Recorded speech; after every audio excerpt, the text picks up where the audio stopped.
Hi, ഞാൻ work സ്പേസിൽ എത്തിട്ടോ. ഞാൻ ഇന്നലെ സ്റ്റിച്ചല്ല ജസ്റ്റ് ഷേപ്പ് ആക്കിയ ഡ്രസ്സ് കിട്ടോ. പക്ഷെ അത് ഷേപ്പ് ആക്കിയിട്ട് എന്തോ ആക്കിയിട്ടുണ്ടോ, അതിന്റെ അടിഭാഗത്ത് എന്തോ ചെയ്താൽ അതെന്താ വെച്ചാൽ എനിക്ക് തോന്നുന്നത് ഈ ബനിയൻ ക്ലോത്ത് പോലത്തെ ഒരു ക്ലോത്ത് ആയതുകൊണ്ട് അത് ആ മിഷീനിൽ അടിക്കാൻ പറ്റണം. ഞാൻ അവരോട് പറഞ്ഞു കൈ അടിക്കുമ്പോൾ കൈ അടിക്കുമ്പോൾ ഞാൻ വലിഞ്ഞ് നിൽക്കുന്നില്ലെങ്കിൽ ഞാൻ അടി കട്ടിടടിക്കണമെന്നാണ്. ഞാൻ അങ്ങനെ അടിച്ചാൽ മതി എന്നൊക്കെ പറഞ്ഞതാണ്. പക്ഷേ മുമ്പത്തെ എന്തോ അടി കട്ടിടടിച്ചാൽ അതാണ് ഇങ്ങനെ. പക്ഷെ ഇതിങ്ങനെ സ്റ്റിച്ച് ചെയ്യുന്നവരെ കണ്ടാൽ തോന്നൂലേ എന്തോ പ്രശ്നമുണ്ട് എന്നൊക്കെ ഉള്ളത്. ഇതിനെ വലിച്ച് പിടിച്ചോണം. ഇപ്പം നല്ല ടോപ്പാണ്, ഞാൻ ഫസ്റ്റ് ടൈം ഇടുന്നതാണ്. എന്താ ചെയ്യാ, പറഞ്ഞിട്ട് കാര്യമില്ല. പക്ഷെ ഞാൻ എന്നാൽ തന്നെ ഇട്ട് എന്തായാലും വാങ്ങിയില്ല, എന്തായാലും ഇതാക്കി പോയില്ലേ. പക്ഷെ അവർക്കൊന്നും ശ്രദ്ധിക്കാമായിരുന്നു. അല്ലെങ്കിൽ ജസ്റ്റിനോട് പറഞ്ഞു, ഞാൻ പറഞ്ഞിട്ടുണ്ടായിരുന്നു പറ്റിയില്ലെങ്കിൽ, അതായത് ഇവിടെ ട്രൈ ചെയ്ത് നോക്കുക, കൈ ട്രൈ ചെയ്തിട്ട് പറ്റുന്നില്ല എന്നാണെങ്കിൽ അടിക്കണ്ടെന്നുള്ളത് പറഞ്ഞേ. ജസ്റ്റ് ട്രൈ ചെയ്ത് നോക്കാൻ മാത്രമേ പറഞ്ഞുള്ളൂ. പക്ഷെ മുപ്പത്തി അത് സമ്മതിച്ചില്ല. എന്നാൽ പിന്നെ എനിക്ക് ഇങ്ങനെ എൻ്റെ നാട്ടിലത്തെ അയച്ചിട്ട് തന്നെ കൊടുക്കാതെ ഒരു ഇതേപോലെ തന്നെ അടിക്കുക, അതുകൊണ്ടാണ് ഇതാക്കുന്നത്. അങ്ങനെ അപ്പോൾ ഞാൻ അതാ പോയി പ്രിൻ്റ് ഇട്ടെ. അപ്പോൾ ഇന്ന് പ്രിൻ്റ് ചെയ്യാനുള്ള സ്റ്റാർട്ട് ചെയ്യട്ടെ.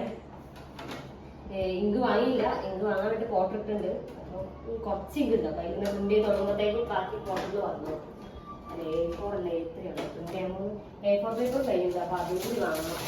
A3 പേപ്പർ അന്ന് പിന്നെ 3 സെറ്റ് എടുത്തുകൊണ്ട് അതിനെത്ര 150 ഉണ്ടാവുമ്പോൾ കുഴപ്പമില്ല. പക്ഷേ ഇതില്ല, A4 ഇല്ല, A4 കഴിയുന്നത്. A4 വാങ്ങുന്നതാണ്.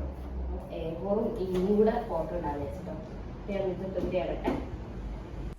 അപ്പോൾ അതാണ്, ഇവനെ ഒരു കാടൻ ലുക്ക് ഉണ്ട്. അപ്പോൾ അതൊന്ന് മാറ്റിയിട്ട് മുടി വെട്ടി വരാൻ വിചാരിച്ചു അല്ലേ. വെട്ടി വരാവാ. എല്ലാ സ്ഥലത്തും തിരക്കാം. ഇപ്പം ഞങ്ങൾ പോയ അവിടെ ഭയങ്കര തിരക്ക് കിട്ടും. എന്താണെങ്കിൽ എല്ലാ സ്ഥലത്തും തിരക്ക്. ഇനി വേറെ എവിടെ ഉണ്ടോ നോക്കട്ടെ. അങ്ങനെ അവിടെ ഒരു സ്ഥലത്ത് ഒഴിവുണ്ടോ. അപ്പോൾ അവിടെ കയറി മുടി വെട്ടാനൊക്കെ തുടങ്ങി. എല്ലാ ഷോപ്പിലും ഇങ്ങനെ പാട്ട് വെച്ചിട്ടുണ്ടാവും കേട്ടോ. അപ്പോൾ ഇവിടെ എന്താ വെച്ചാൽ നമുക്ക് അറിയുന്ന ഹിന്ദി പാട്ട് തന്നെ ഉണ്ടോ. അപ്പോൾ അതുകൊണ്ട് കുഴപ്പമില്ല. ബാക്കിയുള്ള സ്ഥലത്തും അറിയാത്ത വേറെ ഏതൊക്കെയോ ഭാഷയിലേക്കുള്ള പാട്ടൊക്കെ. ഇവിടെ പിന്നെ ഹിന്ദി തന്നെയാണ്, ഷാറുഖ് ഖാൻ്റെ ഒക്കെ പാട്ടാണ്ട് കുഴപ്പമില്ല. പിന്നെ വരുന്ന വഴിക്ക് മുന്തിരി ജ്യൂസും ഒരു ബദാം മിൽക്കും കുടിച്ചിട്ടോ. അപ്പോൾ അതാ മുടിയൊക്കെ വെട്ടി എത്തിട്ടോ. ഈ ഒരു സൈഡ് നോക്കുമ്പോൾ വലിയ പ്രശ്നമില്ല, പക്ഷേ ഇവിടേക്ക് നോക്കുമ്പോൾ എന്തൊക്കെയോ ആക്കി. അവിടെ ഉള്ളവർക്ക് മുടി വെട്ടാൻ അറിയില്ലാന്ന് തോന്നുന്നു. സീതായിപ്പോയി. ഞങ്ങൾ അവിടുന്ന് മുടി ഇങ്ങനെ വെട്ടിക്കൊണ്ട് നിൽക്കുമ്പോൾ അതിൻ്റെ അടുത്തുള്ള ഒരു ചെങ്ങായി ഓൻ്റെ മുടി വെട്ടിയിട്ട് പറഞ്ഞ കൊളായി എന്നുള്ളത് ഓരോ ഏകദേശം മനസ്സിലുണ്ട്. ഓനെ ഞാൻ ചൂടായിട്ടൊക്കെ ഇറങ്ങി പോവാം. അപ്പോഴാണ് ഞങ്ങൾ മുടി വെട്ടിക്കാൻ ഇവിടെ അവിടെ ഇരുന്ന് പകുതി വെട്ടാൻ തുടങ്ങി. അപ്പം എനിക്ക് തോന്നി എന്തായാലും ഇനിയിപ്പോൾ കൊളായി എന്നുള്ളത്. ആദ്യം ഒരാണെങ്കിൽ ഇവന് സ്പൈക്കൊക്കെ വെച്ച് എൻ്റെ മുന്നിലൊക്കെ ഉണ്ടെന്നെ കൂപ്പിയാക്കി സെറ്റാക്കി വെച്ചിരിക്കും. സ്പൈക്കാന്നൊക്കെ പറഞ്ഞു. എന്താ ചെയ്യാ, എനിക്കെന്താ പറയാനുള്ള മുടി വെട്ടിനെ പറ്റി. കുറച്ച് ദിവസത്തേക്ക് ഒന്നും പറയല്ലേ, കുറച്ച് ദിവസം ഞാൻ വീഡിയോയിലുണ്ടാവില്ല. ആ സ്റ്റോക്ക് ഇവിടെ മാറിയില്ലെന്നാ. അപ്പോൾ അതാ ഡിസ്പാച്ച് ചെയ്യാനുള്ള അഡ്രസ്സൊക്കെ എടുത്ത് വന്നിട്ടുണ്ട്. അതൊക്കെ ഇവിടെ ഒട്ടിച്ചേക്കട്ടെ. ഇനിയിപ്പോൾ ബാക്കിയുള്ള ടോട്ടൽ ഡിസ്പാച്ച് ചെയ്യാനുള്ള എത്ര എന്നുള്ളതൊക്കെ ഇവിടെ എഴുതി വെച്ചിട്ട് എനിക്ക് ടിക്കറ്റ് പോകണം. എന്നാലും എനിക്കൊരു സമാധാനം ഉണ്ടാവുള്ളൂ. അപ്പോൾ അങ്ങനെ ചെയ്യട്ടെ. 2-3 ദിവസമായിട്ട് വെള്ളം കൂടി ഭയങ്കര കുറവാണ് ഞങ്ങൾ രണ്ടാളും. അപ്പോൾ അതാ ഞാൻ ഇവിടെ കാണുന്ന എല്ലാ ബോട്ടിലും ഫുള്ള് വെള്ളം നിറച്ച് വെച്ചിട്ടോ. അത് മെയിനായിട്ട് എന്താ വെച്ചാൽ വെള്ളം ബോട്ടിൽ ഇങ്ങനെ കാലിയായി കിടന്നാൽ പിന്നെ വെള്ളം കുടിക്കില്ലല്ലോ. അതിൻ്റെ ഇടയിൽ DTDCന്ന് ഒരു മെസ്സേജ് വന്നേനു. അപ്പം പെരുന്നാളാവാനായതുകൊണ്ട് എന്താ ബുക്കിംഗ് കൂടുതലേക്ക്. അപ്പം നേരത്തെ കൊണ്ടുവരാൻ വേണ്ടിയിട്ട് അപ്പോൾ ആ മെസ്സേജ് നോക്കിയത് കേട്ടോ. അപ്പോൾ അത് അത്രയും ബോട്ടിൽ വെള്ളം നിറച്ചിട്ടുണ്ട്. എന്നുവെച്ചാൽ വെള്ളം കൂടി ഭയങ്കര കുറവാണ്. കാരണം ബോട്ടിൽ കാലിയായി കിടന്നാൽ പോയി വെള്ളം നിറച്ച് അതെടുത്ത് കുടിക്കാനുള്ള മടി കൊണ്ട് ഇതൊക്കെ നിറച്ച് വെച്ചതാകുമ്പോൾ എടുത്ത് കുടിക്കാൻ ഭയങ്കര ഈസിയാണല്ലോ. അതുകൊണ്ട് വെള്ളം കൂടി കുറവാണ്. അപ്പോൾ ഞാൻ എല്ലാ ബോട്ടിലും കൊണ്ട് നിറച്ച് വെച്ചു. വീട്ടിലാകുമ്പോൾ എന്താണെന്ന് വെച്ചാൽ അമ്മ അവിടെ എല്ലാ ബോട്ടിലും വെള്ളം നിറച്ചിട്ടുണ്ടാവും. അപ്പോൾ എടുത്ത് കുടിക്കാമല്ലോ. മീൻസ് ടേബിളിൽ ഉണ്ടാവും എല്ലാ ബോട്ടിലും ഇങ്ങനെ നിറച്ചൊക്കെ സെറ്റ് ചെയ്തേക്കും.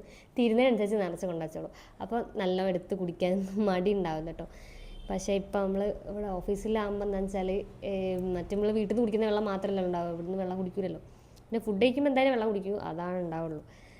അപ്പം അത് നിറച്ച് വെച്ചാട്ടോ. എന്താണെന്ന് വെച്ചാൽ ഓന് കിഡ്നി സ്റ്റോൺ വന്നിട്ടുണ്ടായിരുന്നു. അപ്പം കഴിഞ്ഞ ഒരു ഡിസംബർ മാസം കിഡ്നി സ്റ്റോൺ വന്നു.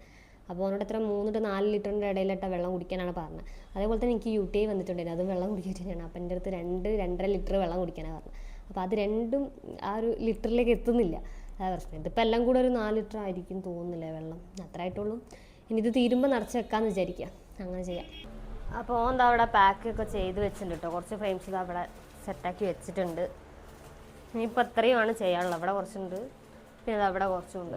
അതിന് അതവിടെ കുറച്ച് എവിടെയാണ് എല്ലാം എന്താ സിൽക്കിലൊക്കെ ഇട്ട് സെറ്റാക്കി വെച്ചിട്ടുണ്ടായിരുന്നു. ഇനി ഇതങ്ങോട്ട് തെർമോക്കോൾ വെച്ചിട്ട് പാക്ക് ചെയ്യാനോ എന്തെങ്കിലും ആഡ് ചെയ്യാനുള്ളതാണോ?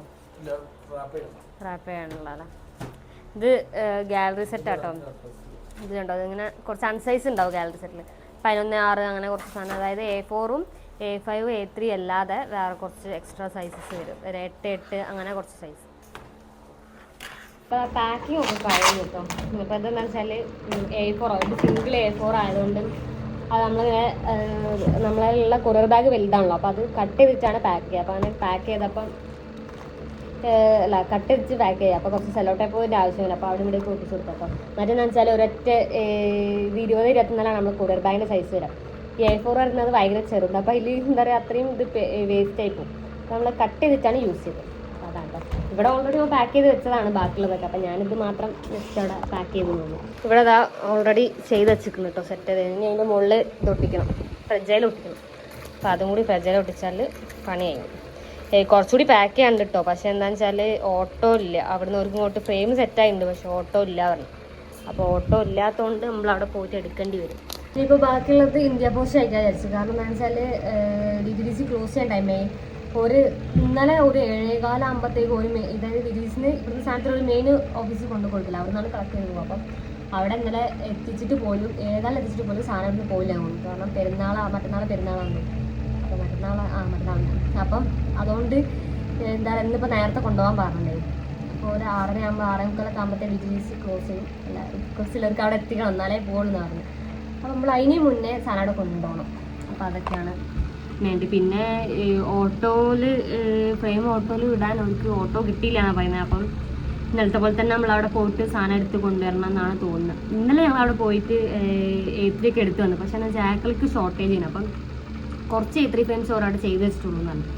അത് ആക്രിലിക് ഷോർട്ട് അതുകൊണ്ടാണ് ഇന്നലെ എന്താ പറയുക ബാക്കിലെടുക്കാൻ പറ്റാഞ്ഞത്. ഇല്ലെങ്കിൽ ഇന്നലെ തന്നെ A3 കൂടി കുറച്ചുകൂടി ഉണ്ടെങ്കിൽ ഇവിടെ കുറേ ഉള്ളത് ഡിസ്പാച്ച് ചെയ്യാനുള്ളതൊക്കെ A3ൻ്റെ സെറ്റ്. അതായത് നമുക്ക് കൂടുതൽ ഓർഡർ വരുന്ന A3ൻ്റെ കോമ്പോസിറ്റാണ്.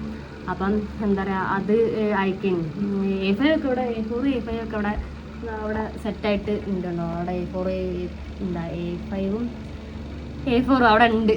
അപ്പോൾ അത് അയക്കാൻ പറ്റില്ല, അതിനുള്ളതില്ല. A3 ആണ് വേണ്ടത്. അപ്പോൾ ഡിസ്പാച്ച് ചെയ്തിട്ട് അവിടെ പോയി സാധനം എടുത്ത് വരാമെന്നാണ് വിചാരിക്കുന്നത്. അപ്പോൾ നമ്മൾ ഡിസ്പാച്ച് ചെയ്യാൻ വേണ്ടി പോവാട്ടോ. കുറേ കാലത്തിന് ശേഷം അത്ര വെളിച്ചത്തിൽ ഡിസ്പാച്ച് ചെയ്യുന്നത്. ബാക്കി എല്ലാ സമയത്തും നമ്മൾ പോകുമ്പോൾ സമയമായി ഉണ്ടാവും, പിന്നെ തിരക്കിട്ട് ഓടിപ്പോവുക. ഇന്ന് പിന്നെ പകുതി ഇത്രയും ഡിസ്പാച്ച് ചെയ്യുന്നത്. അപ്പോൾ ഡിസ്പാച്ച് ചെയ്ത് വരാം. അങ്ങനെ അതാ ഫ്രെയിമൊക്കെ എടുത്ത് നമ്മൾ ഡിസ്പാച്ച് ചെയ്ത് വരുമ്പോൾ ഇതാ ഇവിടെ ഒരു പാനിപ്പൂരിൻ്റെ ഷോപ്പുണ്ട് കേട്ടോ. ഒരു കുഞ്ഞു ഷോപ്പ്. അവിടെ ഞങ്ങൾ ഇതിന് മുന്നേ തിന്നിട്ടുണ്ട്. അപ്പോൾ നല്ല ടേസ്റ്റാണ്. അന്നേരം അവിടുന്ന് ഞങ്ങൾ എന്തെങ്കിലും ബേൽപൂരി എന്ന് പറഞ്ഞ സാധനം കേട്ടോ.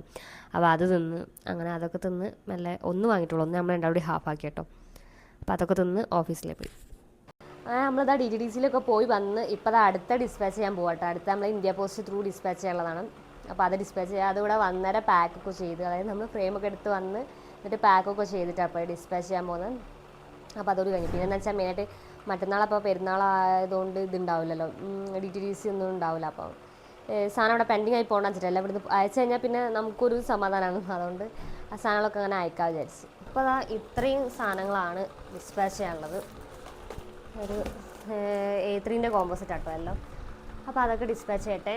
പിന്നെ അതുപോലെ ഇന്ത്യ പോസ്റ്റിന് നമ്മളിങ്ങനെ റീചാർജ് ചെയ്ത് കൊടുക്കുക കേട്ടോ. പക്ഷേ വാലറ്റ് ഉണ്ടാവും. വാലറ്റ് ഇങ്ങനെ റീചാർജ് ചെയ്ത് കൊടുത്താൽ അവിടെ നിന്ന് ഇങ്ങനെ പൈസ നമ്മൾ അയക്കുന്നതനുസരിച്ച് തന്നെ പൈസ പോയിക്കോളും. അങ്ങനെയാണ് ഇതിൻ്റെ ഒരു ഇത് വരുന്നത് കേട്ടോ. DTDCനാണ് പിന്നെ ഓര് പറയുക ചെയ്യുക. പിറ്റേ ദിവസം നമ്മൾ ഓർക്ക് പേയ്മെൻറ്റ് ചെയ്ത് കൊടുക്കുക ചെയ്യുക. ഇനിയിപ്പോൾ ഡിസ്പാച്ച് ചെയ്ത് നേരെ വീട്ടിലേക്ക് പോകും. മൈക്ക് കളി എന്തായാലും കുഴപ്പമില്ല. മൈക്ക് എങ്ങനെ നടന്നാലും സൗണ്ട് കേൾക്കും. മറ്റേ മൈക്കാണെങ്കിൽ കുറച്ച് അടഞ്ഞെടുക്കും. ഈ മൈക്കിന് ഒറ്റ പ്രശ്നമുള്ളൂ, ചിലപ്പോൾ ഇവിടെ പ്ലഗ് ചെയ്ത് വെച്ച സാധനമല്ലോ അതെടുക്കുന്ന ഇതായി പോയാൽ മാത്രമേ പ്രശ്നമുള്ളൂ.